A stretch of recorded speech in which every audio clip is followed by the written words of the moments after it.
Hi investors. जब हम कुछ स्टॉक सिलेक्ट करते हैं तब फंडामेंटल और टेक्निकल के हिसाब से कुछ पहलू हम देखते हैं। Just like as a P ratio को देखते हैं, वो लेस देन 15 to 20 होना चाहिए। डेब्ट टू इक्विटी रेशियो देखते हैं, वो लेस देन 1.5 या 2 होना चाहिए।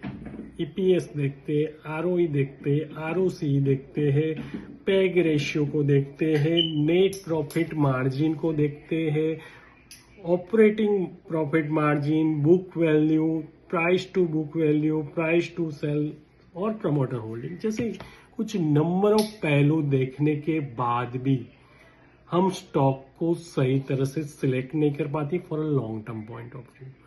और एक फियर रहती है कि कई स्टॉक में ज्यादा करेक्शंस, मोर देन 20% की करेक्शंस क्या हो नहीं जाएगी कि नहीं, वो एक फियर रहती है। ठीक है, तो वो फियर को दूर करने के लिए ही एक फिनेंशियल ऑफ एस्ट्रोलॉजी का टूल है।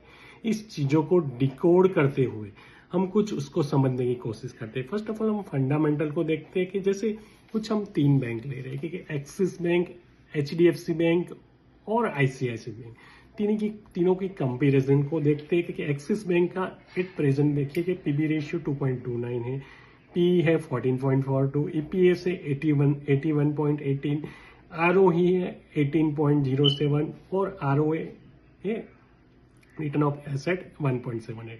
और एचडीएफसी बैंक में पीबी है 2.74, पी है 19.18 और ईपीएस है 18.365 और आरओई है 16.97 और आरओए है 2.0।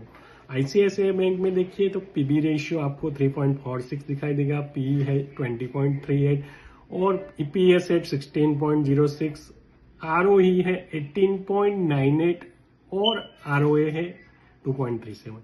तो ये कंपैरिजन देखते हुए हमको ऐसा लगता है कि ICICI bank it's better than the other banks.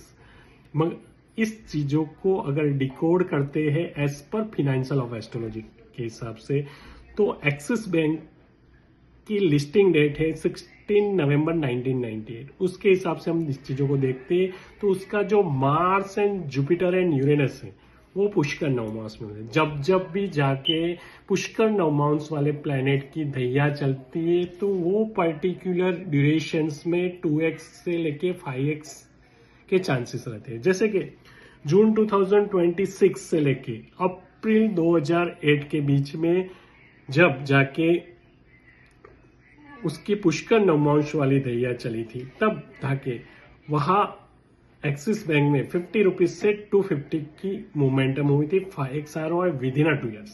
ठीक है, अब जुपिटर की दैया चल रही है, उसकी जो पुष्कर नवमांश में फॉल रहा है वो 2021 से कंटिन्यूअस है।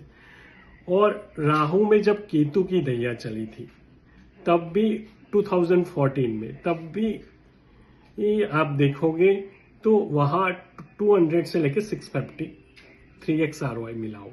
ठीक है, और जुपिटर में केतु नेक्स्ट आप देखोगे तो फरवरी 2028 से लेके अप्रैल 2029 के बीच में चलेगी।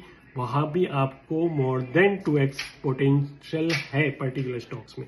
तो इन्वेस्ट करिए एक्सिस बैंक में फ्रॉम फरवरी 2028 से लेके अप्रैल 2029, तब जाके उसमें जुपिटर जो पुष्कर में फॉल होता है और केतु भी उसका एक सही प्लेसमेंट में पड़ा हुआ है। ठीक है, और बात की जाए एचडीएफसी बैंक, तो HDFC bank as per astrology point of view से इतना स्ट्रॉन्ग नहीं है। क्यों?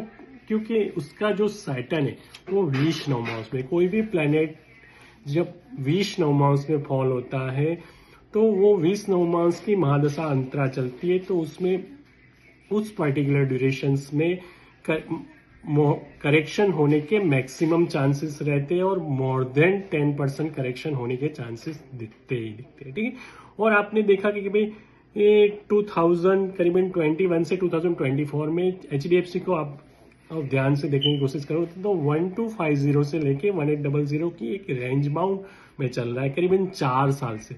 और जिसने भी जनवरी 2024 में एचडीएफसी में इन्वेस्ट किया होगा उस पर्टिकुलर टाइम पे भी 1700 था और आज की डेट में भी 1739 है, ठीक है। तो ये चीजों को देखने की जरूरत है आपको। आईसीआईसीआई बैंक, तो आईसीआईसीआई बैंक की बात की जाए तो मून एट प्रेजेंट उसकी मर्क्यूरी की दैया चल रही है, मर्क्यूरी की दैया चल रही है, और मर्क्यूरी का जो नक्षत्र है, स्टार लॉर्ड है, वो केतु है, और केतु उसका पुष्कर नवमा उसमें फॉल होता है, ठीक है। तो उसके लिए बेटर टाइम कौन सा है, तो 2028 जब उसके केतु में केतु की दैया चलेगी, 2030 जब उसमें केतु की sun as well as the Ketu की मून की दैया चलेगी। और as per listing date of ICICI bank के हिसाब से देखा जाए तो उसका मून एंड केतु पुष्कर नवमास में है। तो बेटर टाइम है 2028 एंड 2030 फॉर आईसीआईसीआई बैंक। तो ऐसी ही फ्रूटफुल इंफॉर्मेशन जानने के लिए कमेंट में कमेंट करना मत भूलिए, पुष्कर नवमास, ठीक है दोस्तों। Thanks a lot.